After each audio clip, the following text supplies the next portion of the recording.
I'm Steve Lascalzo, and this is The Way.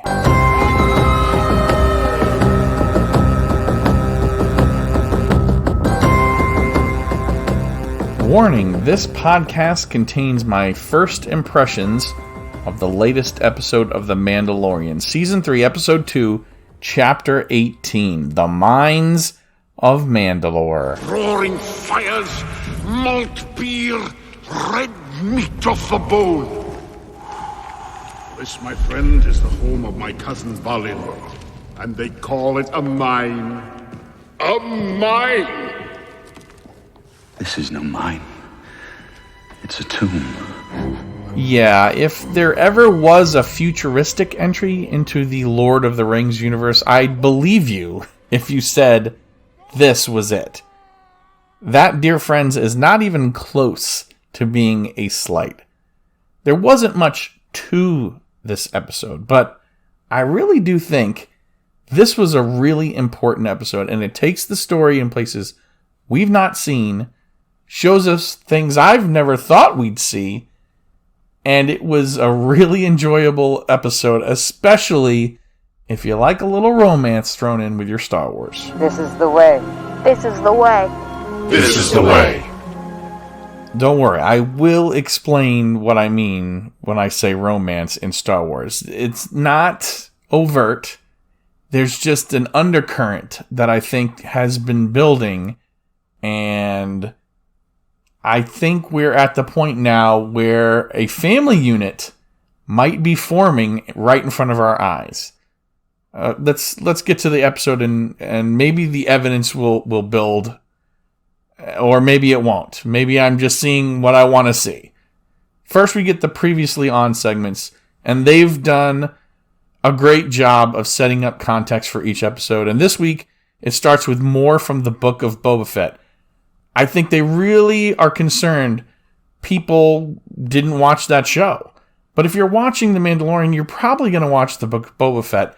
Maybe you just didn't stick around for the 5th episode. Maybe you got bored with what you saw at the beginning. I didn't. I certainly did not. I watched the entire series, but we're shown in the previously on what's later described as a fusion explosion. It looks like an atom bomb went off. We're told that redemption's no longer possible because the mechanism for it isn't possible anymore. In order for atonement, remember, Djarin has to bathe in the living waters beneath the mines of Mandalore, so saith the armorer. The Book of Boba Fett made things very clear, but Favreau, Filoni, executive producer Rick Famuyiwa are reminding us this is what they've set up, or we have been led to believe, is the goal for Djarin. The more the show progresses, though, we really do have to consider, as some of us have been saying, the title of the show, The Mandalorian, might not refer to just one person. We hear about Bo-Katan from the Armorer in the previously on segment. I'm not suggesting that The Mandalorian refers to her either the Armorer or Bo-Katan. But what if the titles of the show have not been referring to Din Djarin and Grogu's journey? Okay, that's probably silly. The titles of the show obviously refer to what's been happening in the episodes that we've been watching, but what if there's a double meaning, is what I'm saying. Okay, Din tells Bo-Katan in the previously on, I'm going to Mandalore, I'm seeking redemption. He has a hope she no longer has. Bo-Katan, I am going to Mandalore. That planet has been ravaged, plundered, and poisoned. There's nothing left. Those are two different lines spliced together, but the context is the same. And I think she's just been waiting for someone with what she senses as a purity of their soul to unlock that hope that she still does have deep inside. I think we're going to have to wait and see. When the episode begins, it's Tatooine. Now, are the shots from Mos Eisley or Mos Espa? Because there's like a Grand Prix happening in town. It's the Boonta Eve races. But we know Pelimato's garage was in Mos Eisley. But Boba Fett has things going in Mos Espa. It's a big town. And I know Pelimato has warmed and she's fond of the Mandalorian. I don't like this grift she's running on other people. Now, without context, the Rodian, wealthy or not, this Rodian is getting swindled.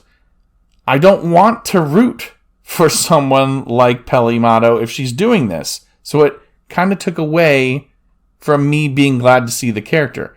And hey, I noticed, I don't know if you did, she's got a tooth missing. That's something you see in the Book of Boba Fett. When the droid rickshaw gets knocked over, her tooth pops out. She takes it out of her mouth, spits it on the ground. I like the Jawa ease that she talks. I like her shtick. And I didn't always like it, but I like it. It's grown on me. Dated a Jawa for a while. They're quite furry. Very furry. She threw around some creature names when talking about Grogu and the N1.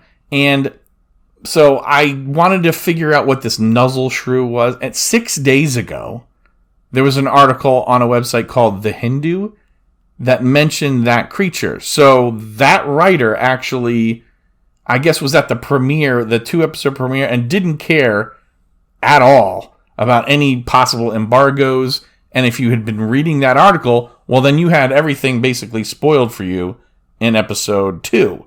But I had no idea about this website before searching for what was a nuzzle shrew.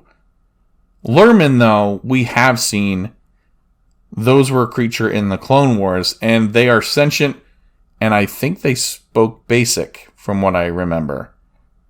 The big mention, though, Peli wondering, hey, are you back to take out Boba Fett? I mean, would he do such a thing on Boonta Eve?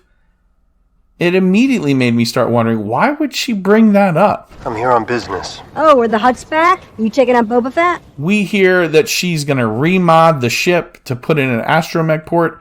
That was something I speculated on before the season. We know that we see the droid in there, so we know he's going back to Pelimato. We know that that's going to happen. So we knew it was coming from the trailers. We knew that R5 was going to join him, even if just briefly. I figured his next stop would be here for the part that he's looking for. But we basically hear, hey, if the Jawas can't find it, no one can. So, thus endeth the quest? I mean, what are the Anzellans going to do now? I would be shocked if we don't end up seeing a repurpose of IG-11's body, either with a new personality, reconfigured into some new droid altogether. Remember, they're droid smiths. Or, and I shudder to think that this actually might happen, what if they turn it into like an Iron Man style armor?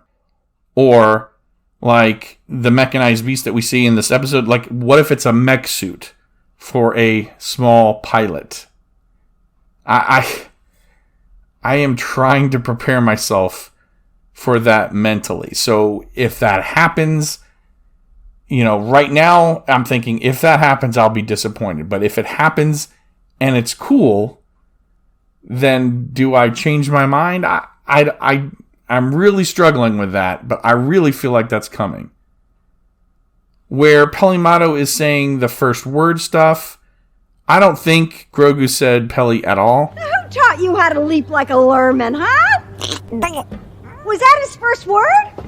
I think he's talking to me. Did you hear that? He said Peli. It says babbling right there in the closed captioning, so no, he didn't say Peli, but it's cute, the interactions that she has. And then she's going to send Grogu and Din Djarin off with R5, but he's got fragile circuitry, I think she says. Uncle Owen! Yeah? This R2 unit has a bad motivator, look! Hey, what are you trying to push on us? So yeah, of course, we know that he had a bad motivator in New Hope. And now she's pawning him off on him, or hey, I can give him to you for a steal, basically. So, I mean, we saw this coming from the trailers, right? We saw kind of this eventuality. You could almost see it in your head how it was going to turn out. And it works. I mean, it's okay. It gets us to where we're supposed to be. Peli gives a "May the Force be with you" as the N1 takes to the night sky, and there's this fireworks display, vaguely reminiscent of the celebrations, in Return at the end of Return of the Jedi. But the real thing was, this is where we get the title card. The chapter's called "The Mines of Mandalore," and that is the first time I thought, okay, definitely, this is a Lord of the Rings inspiration here. It wouldn't be the last time I thought that. So I love the father and son dynamic on navigation lessons, and Din Djarin describing where they are is not only poignant for the overall story, but it describes where they are in the universe for us. So the viewers, we know what's going on. And it served a story purpose for the episode because it tells us how, without words, Grogu is able to communicate with R5 and to get them back to Bo-Katan later. Remember, he's not talking basic. We just heard from Pelimoto. Is that his first word? He's not speaking. Droids aren't able to understand him. But somehow he had to be able to point to something and tell, hey, take me here, right? Looks like the fusion bombs from the Purge disrupted the magnetic field around the planet. From the surface, we won't be able to communicate with anyone out of atmosphere, so we have to be careful. Down here, we're completely cut off from the rest of the galaxy.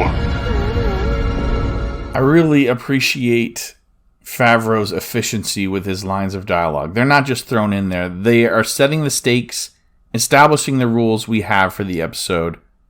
So lines like that, we have to be careful and we can't contact them.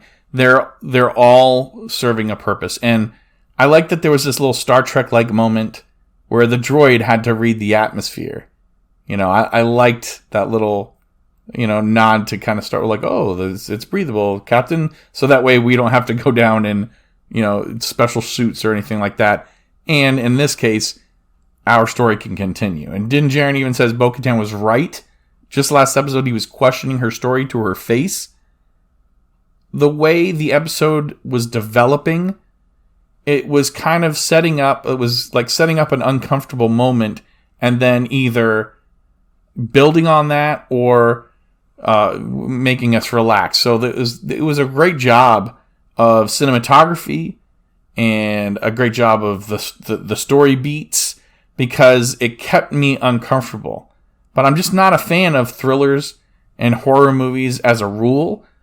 Well, at least the bad ones. I mean, a good one, I'll sit through, like Signs by Mel Gibson. I thought that was a good movie. I thought there was a lot of uncomfortableness there, but I felt like we were being led along.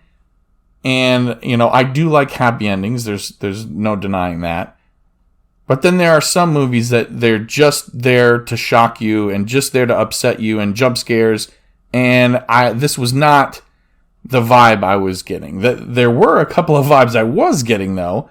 It was like the Lord of the Rings, of course, but then also the time machine. I thought we were going to find out that those creatures that first attack Din Djarin and Grogu, or Din Djarin and R5, rather, I thought they were going to be mutated Mandalorians that were wearing different masks or something, but that is not the case. They are, well, we hear later, they're Alamites, and they were native to the planet, and they were underneath the surface, and then I guess because there's nobody else around, then they start coming closer to the surface. And then there were also small dragon-like creatures too, so this is, not a feral place, but the wildness is coming back to the planet now that people aren't living there. The suspense delving into the depths of the bombed out city, it had me on edge. I kept waiting for moments like that creature coming out and capturing Din Djarin. But first he pulls out the Darksaber, lighting it on Mandalore for the first time in quite some time, and that moment was not lost on me. The blade has this long, sordid past with the planet. Now it was home. I thought maybe this is to show us there was some recognition of this blade from the creatures that were still alive on the planet, but no, it didn't turn out to be that. The creature inside the mech was much more alien to me. It had a really creepy eye thing. My first thoughts were, how is this creature on the planet at all? But then I thought, okay, this is something that was left by the Empire to weed out survivors. Like, they had this creature, they were using it, they transported it here just so it could, take the blood, capture a true-blooded Mandalorian, maybe a peaceful one, not a warlike one, and then take the blood, and then use that blood to suspend itself, like the eye floating inside that protective case. It was super creepy.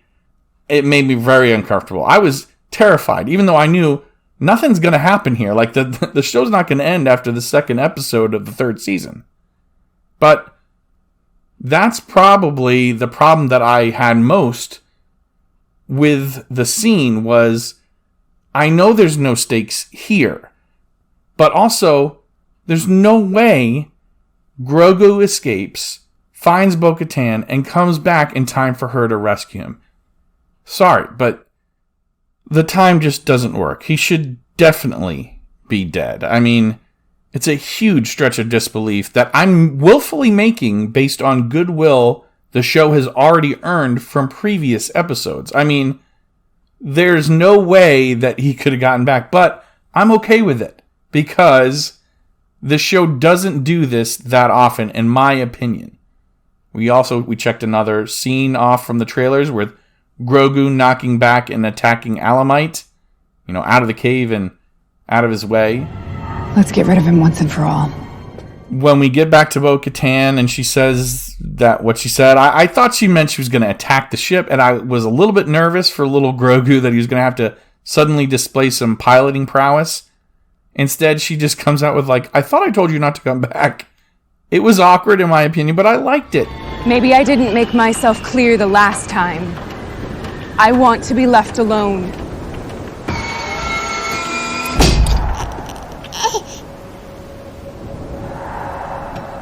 What happened to him?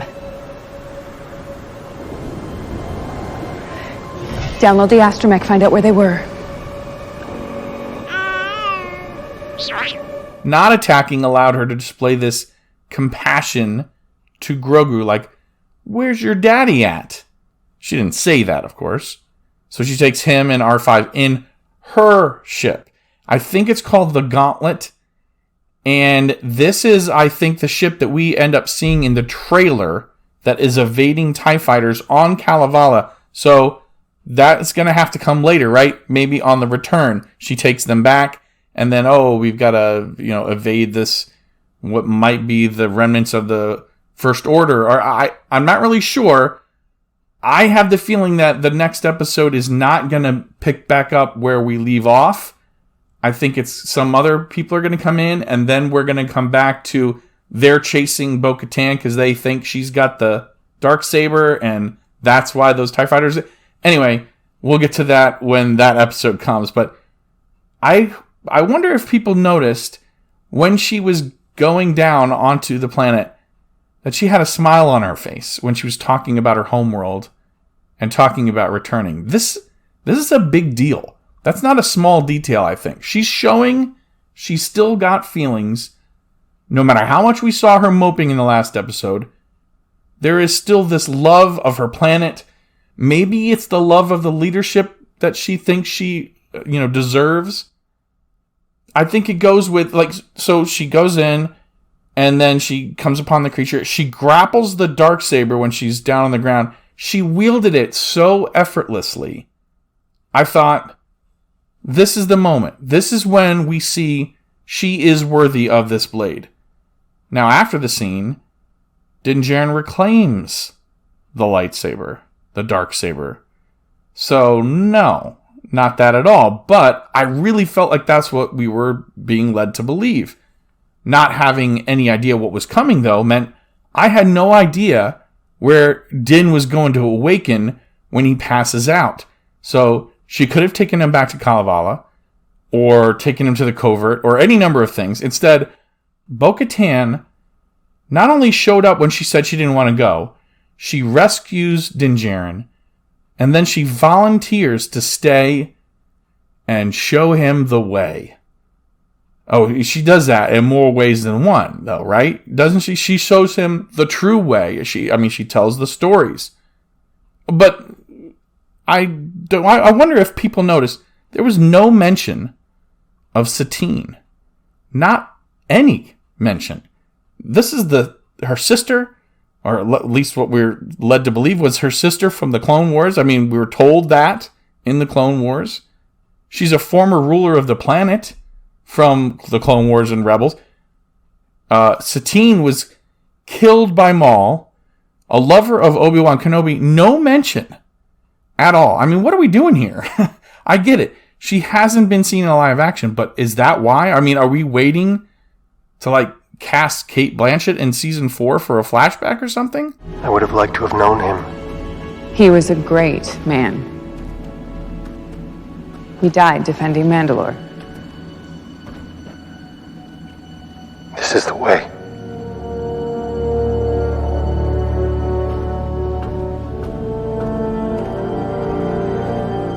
What are you looking at? I get it. That's something that probably most people didn't notice if they're not huge fans and didn't watch all the Clone Wars and the Rebels and stuff like that. And if you're not familiar with Bo-Katan's story, I highly recommend you go back, listen to all the dialogue from after Din wakes up at the campsite until he walks into the water. There's some important stuff in there. The journey of this show is not changing. It remains. The destination, however, we're seeing that develop right before our eyes. We're hearing from the two most important Mandalorians at this point in the culture's history about what it means to be a Mandalorian. And what does it take and why should we be remembered? We're hearing, we hear this is the way. The way is embrace what unified us from our past traditions, observe them, respecting our recent trials, tribulations, tragedies, and then create a new society and form a triumph. Here you go. The living waters. Hold on. I want you to get the full tour. These mines date back to the age of the first Mandalore. According to ancient folklore, the mines were once a mythosaur lair. Mandalore the Great is said to have tamed the mythical beast. It is from these legends that the skull signet was adopted and became the symbol of our planet. This is it. I wanted Din to take off his helmet. I know the purpose of him going here was to atone for taking off his helmet. But I wanted him to take it off and realize in the moment. But what ends up happening would have killed him if it wasn't the case. Now, I noticed he didn't ask her, how do I do this? He just decided, this is how I'm going to bathe in the waters. He didn't take off his armor. He left it on. He left on his helmet. Obviously, I guess for him, leaving on the helmet was important because that's why he was coming to atone. But he took his weapons off, his jetpack, not his helmet or his armor. And that was, of course, a mistake, taking off everything and the jetpack and everything. But he's approaching this custom with innocence, purity of heart. Bo-Katan is watching, right? And she's kind of scoffing huh, what are you doing here? But then she's almost amazed he's a believer. He's a true believer in this. I think she's thinking, you can still lead Mandalore. You can still have this idealized view. Now, we didn't hear any mention of the sister, so it's totally different from her sister's idealized view of Mandalorians. But when he ends up disappearing into the depths, he steps off and, he was expecting another step and there wasn't one and he went down, right? She didn't hesitate. She put her helmet on and she dove right in. Now, this is where, being a Christian, you see a little bit of the allegory in it. Baptisms don't work. You can't just get baptized and be saved. You have to be saved, and then the baptism is the outward display, right? So Din is seeking redemption, but he doesn't know how really to get that redemption. And then Bo-Katan knows how, right? She said, I did all the customs and I didn't embarrass my dad, but she's not going and seeking redemption. She's not submerging herself because she's not seeking that redemption, but she has the knowledge. So she dives in to save him. It's not her baptism really, but I think that's why it's her that sees the miracle. She sees the miracle. She sees this mythosaur. It's literally called a mythosaur. She sees this beast. He doesn't. He's the believer. He went and atoned for his past sin of taking off his helmet. She went in. She's not a believer, or she was at one time. She's the apostate, right? She's the one who left all that behind, but she gets to see the miracle. This is the beast that we see represented as a skull. We hear about the Mandalorians, and then we see the beast. It's like Star Wars Episode 1, The Phantom Menace, when Qui-Gon and Obi-Wan and Jar Jar go through the planet core of Naboo, and we see that creature's eye open up. We see this beast below, but it's not attacking. And I don't know what the symbolism of that is, or if this is a violent creature at all, but it was there. Was it hibernating? Did it come back closer to the surface from deeper unknown depths, or did it just awaken just now? And it was there all along, but people just stopped looking for it. I mean, there's so much symbolism there. I'm really, really excited to find out. But I think we're getting a different kind of episode next week. I swear on my name and the names of the ancestors that I shall walk the way of the Mandalore, and the words of the creed shall be forever forged in my heart. Yes, those are my initial thoughts on Season 3, Episode 2 of The Mandalorian. But I think we're getting a look at the New Republic next week. I would bet on it. I really feel like we're going to not come back to this right away. I think this is where we go visit the core worlds. So it's either going to be Coruscant or Hosnian Prime or maybe even Chandrilla. Wherever we're going next, I don't think it's going to be picking back up this story. We will eventually. But there's either going to be 1 or 2 episodes, maybe more, who knows, where we're going to go see Carson Teva, and we're going to hear his line from the trailers, and we're going to hear more about how there's this growing threat, which we know is the First Order. We're probably going to see Pershing, probably going to see Moff Gideon. Maybe he talks his way out of a tribunal. And I think possibly what will happen is he's going to resume his quest. He's going to start to seek it. Like, I need that Darksaber back. I need to control Mandalorians. I need to do whatever it is. He's now going to have to atone because he's damaged goods to what is becoming the First Order. He's got no power. He lost his ship. He lost his power. I think we're going to see now a different baptism or baptism by fire. And I think we're going to visit different characters for a couple episodes because it's going to build where they're going to come together. That's just my opinion. I could totally be wrong. But those are my thoughts. And there was no feedback last week, so there was no feedback episode. I didn't receive any questions or comments about the episode. So please, send me some so I can do some work. This is the way podcast at gmail.com. All of our links can be found in one place. linktr.ee/This Is The Way Pod. Our Twitter, Instagram links at This Is The Way Pod. There are links on the link tree to our Twitch, Facebook, Anchor.fm, Apple Podcasts, Spotify, and now YouTube too. Hey, this is the way. I'm your host, Steve Liscauzo. Thanks for listening to This Is The Way Podcast's first impressions on Season 3, Episode 2 of The Mandalorian, The Mines of Mandalore. May the Force be with you, always.